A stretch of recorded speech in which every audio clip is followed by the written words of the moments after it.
Hi, I'm Katya Soldak. I'm a journalist and the director of the documentary film The Lone Breakup. I'm also the host of the podcast series From Socialism to Capitalism that you are listening to and watching right now.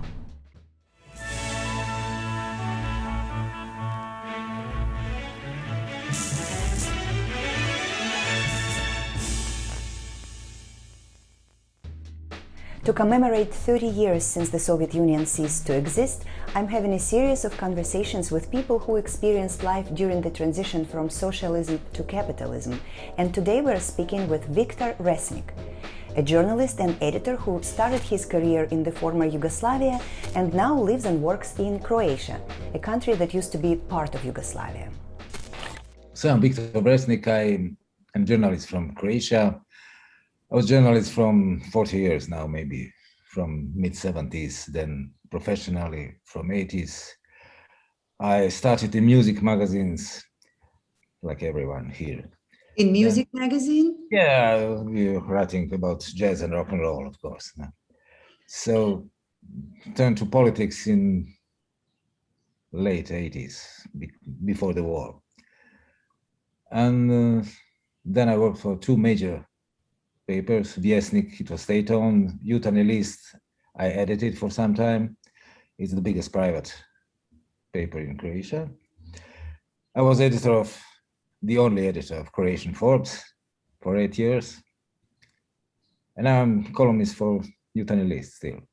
Croatia is lucky to have more than 1,000 kilometers of coast, so it's fantastic, and it's a lot of islands, so it's beautiful. But there is inside of Croatia that's also beautiful. It's underdeveloped still, and there was Yugoslavia. Now I'm not so good in English. In Yugoslavia, there were lots of factories there. They produced. There were food factories because there were fields with the weeds, with everything. Now factories are gone. Nothing is produced. Mostly we import most of products. There are no good shoes in Croatia anymore. We import shoes. And we live from tourism. The Socialist Federal Republic of Yugoslavia was founded in 1943 during World War II. It was made up of 6 socialist republics: Bosnia and Herzegovina, Croatia, Macedonia, Montenegro, Slovenia, and Serbia. I understand that Yugoslavia was maintaining some neutrality between the East and the West, but at some point it was still communist state and then socialist economy, but not exactly. Maybe you can just give us a little bit of a background. Yeah, it was kind of tampon zone between East and West, yes, and it was strictly socialist until 1948. Then Tito decided to separate us from Russia. It's the first step from the system. Still, we were hard communists then. Then I was not born then, still. In 1955, I'm born 1955. From the mid-60s, it was much more free. We opened up. Then we started to travel abroad. We could travel freely. Both ways? You could travel both to the USSR and to the United States? Yeah, it was privilege. It was good. It was hard to get a visa to States, not so hard to USSR, but they didn't like us there too. So, but it was some kind of soft socialism. Still, the state had the strict control over the economy and everything, and the party was kind of elite society. You know, who wanted to get to the top, he had to be in the party. I was 33 when I started in Bresnik. It was the biggest paper then. It was kind of Croatian New York Times. It was broadsheet, serious paper. And well, if you want to make something there, you had to write about politics. So, and it was, of course, not so simple as today. You can write a lot of things, but you had to be socially aware, socially conscious. You had to know your place. But still, it was free in many aspects. Was there still the You had some people you don't touch. Yeah, of course. I mean, it's the same now in some countries without Yeah. any, socialism or communism. But was there any elements of the party and socialism at that time in the, I think, late 70s, early 80s? At that time, I was not editor. I was just a young journalist. So I didn't attend these meetings. So they brainwashed editors. Were you ever in the party? Oh, Why not? I don't know. I haven't. My father was army surgeon, doctor in the army, and he was in the party, and he dropped out, I think, in the mid-60s. Then they pensioned him, but he lived well until his death. So, did you ever have these organizations like we had the young, communists and things like that? yeah, sure, we did. We had these pioneers. We had this Omladina. We had the copy of Russian. Yeah. Mostly. Were you a member? We had to be. It was obligatory, mandatory. In the first year of primary school, they put you in the small ones. Then at the end, they put you to the next level. But to enter the party, you had to fulfill some criteria. Right. Yeah. You had to be real communist. You had to be real, yeah. Did you travel to former socialist countries? You personally, at that time? At that time, only in Hungary and in Czech Republic, in Poland. What did you think of them? Well, they were much, it was tough for them. I was in Eastern Germany too. It was the toughest place I ever seen. It was like not What was real. so tough about that? Sorry? What was so tough about them, those countries? The Eastern Germany was completely militarized with huge billboards in Russian, with small letters in German explaining what is written. It was scary. You couldn't move freely from Yugoslavia. We could travel anywhere, inside the country, outside the country. We didn't have to ask anyone. We had our passport, and it's okay. There, we could travel. I traveled to Berlin, and we could travel from East to West Berlin and see it in the day. We were free to pass. You were allowed to do that. I were allowed. Germans haven't. Yeah, so privileged. No, yeah, it was interesting, yeah, but depressing too. Well, I wanted to ask you a little bit about the quality of life, because when I lived in the Soviet Union as a child, and we always thought that the goods from Bulgaria or Czechoslovakia, Poland, they were like much better quality. They were desirable, and the boots, for instance, from Yugoslavia and other fashionable items, they were like the most amazing things that people could get. They were famous for high quality, what we perceived as high quality. Was it really the case? If you can tell me now, because I don't think so, because we thought that our boots are crap, and we bought our boots in Italy. Okay. It was the nearest best for us. Well, Italian boots are really good. They are good now. So, but our West was real West, and we have been your West. So, but objectively, do you think now that the quality is good compared to? We had some quality machines that didn't interest me at the time, of course, but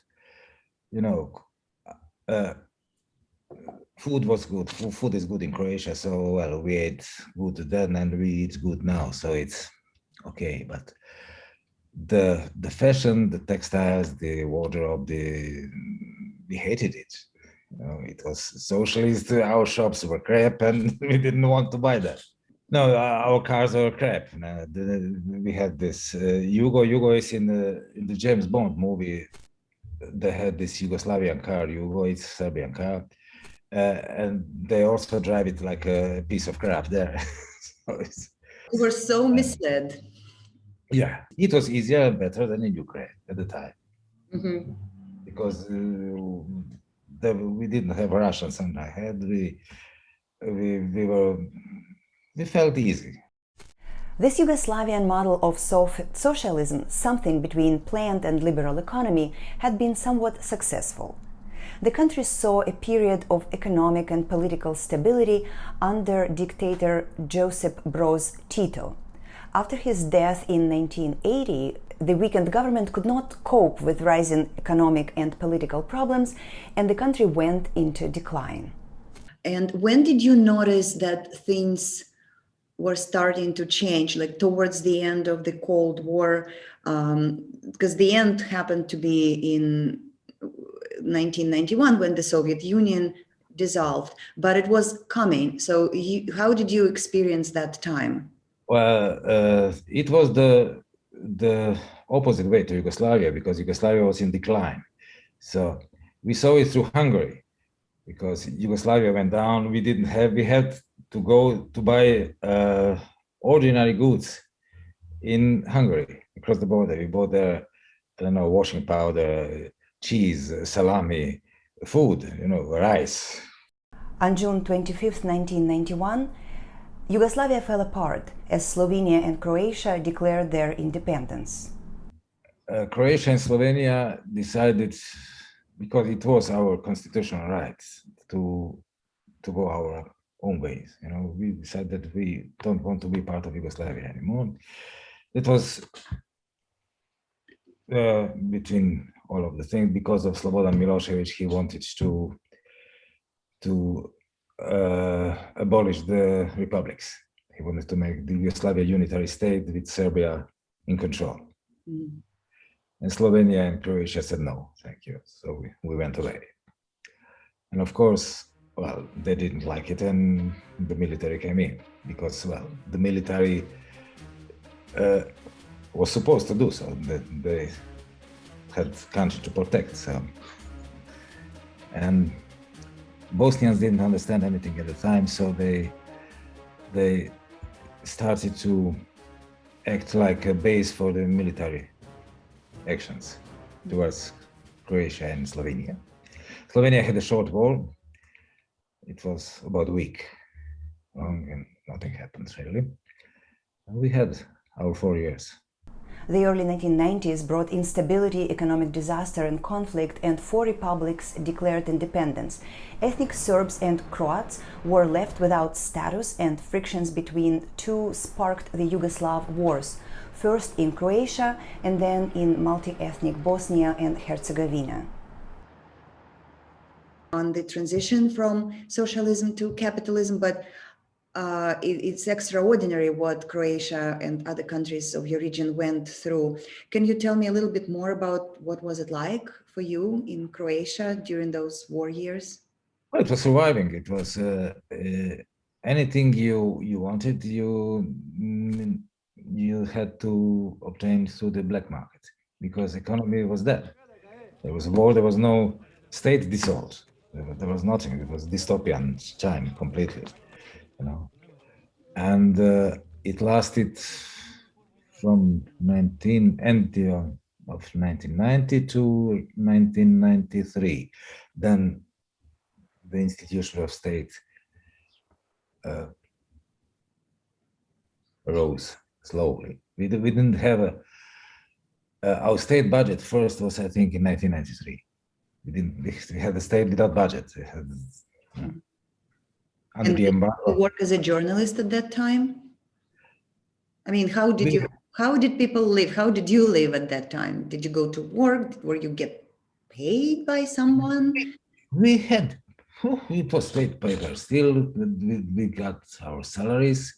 We had enormous inflation. So you get your salary, you buy the next moment you got your tickets with your salary, you buy German marks. German marks. Yeah, it was the only way to save your salary to the next day and not to the end of the month. Because at the end of the month, at the beginning you had, I don't know, 100 dinars. At the end of the month you have 10,000 dinars. It was, they changed the prices in the shops 2 times a day. The war was not in Zagreb. In Zagreb was, of course, a center for all criminals and everything. And the Croatian government and Bosnian government had a seats in Zagreb. Even when we have been in war with Croatia, with Bosnian government, and we had been in some time, they still had the headquarters in Zagreb. Mm-hmm. Oh yeah. It's a surreal situation. There were lots of course, all the international spy community was here. So you could work like translator on the side, you could do anything, but a lot of things you didn't want to do because there were murky people asking for favors. Right. Mm-hmm. Do you think Croatia succeeded as an independent state? If I'm looking to Slovenia, Slovenia is now an ordinarily boring European country, then we are a failure, you know. But Slovenia had a 1-week war and went long. After the 4 years of war, I think we are doing relatively well. It's not good. It should be better, but still we are living well.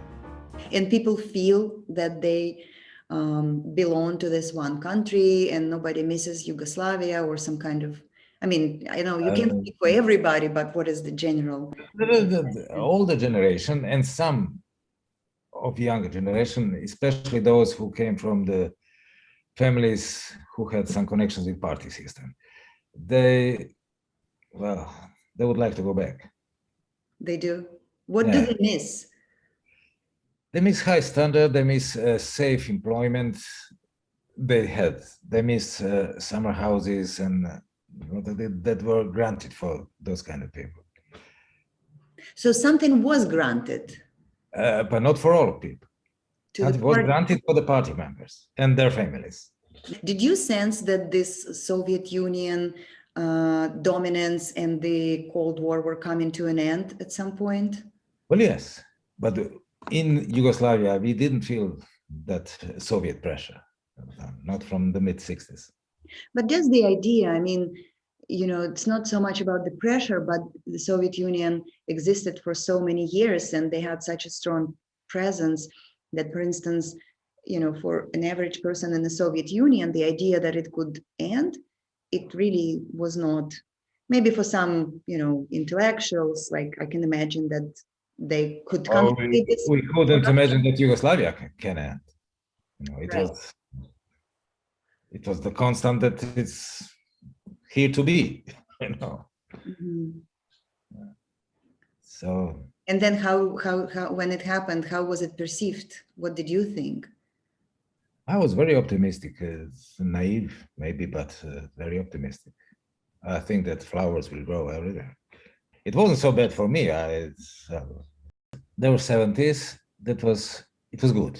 It was socialism, but it was optimistic kind of socialism. Mm-hmm. We had a fantastic culture scene. I was into it then. We felt free. We could travel abroad. We earned well. You know, we hadn't been poor.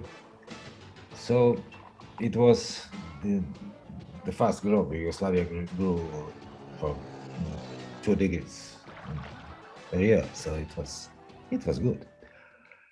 But of course, it didn't last long. Then it was, well, the second negative peak is, of course, war. Mm-hmm, mm-hmm. Then the first years after the war, from 94, 95, then the growth started again. It was again that kind of optimism. And the optimism was high until the financial crisis. 2008, like the one. 2008, yeah. Crisis. Then it went down everything again.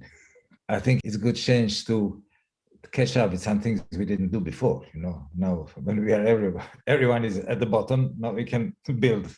Which country do you think succeeded the most after the breakup of the Yugoslavia, and where do you place Croatia in that? Well, there are only 2. Slovenia succeeded the most.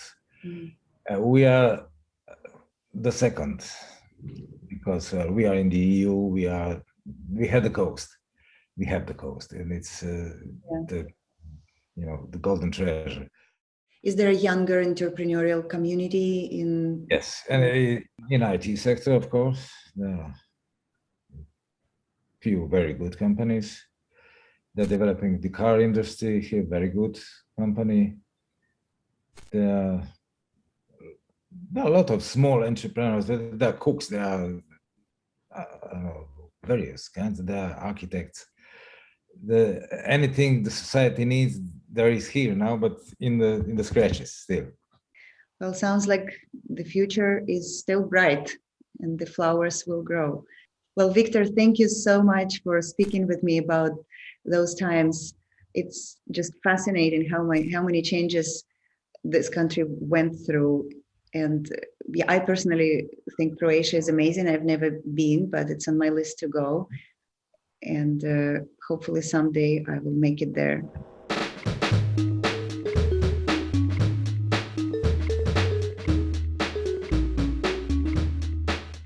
Thanks for listening to our conversation about life in the former Yugoslavia and how it came to an end with Viktor Vresnik, journalist at Jutarnji list in Zagreb, Croatia. I'm Katja Soldak. Join us next time. We have many more stories to tell.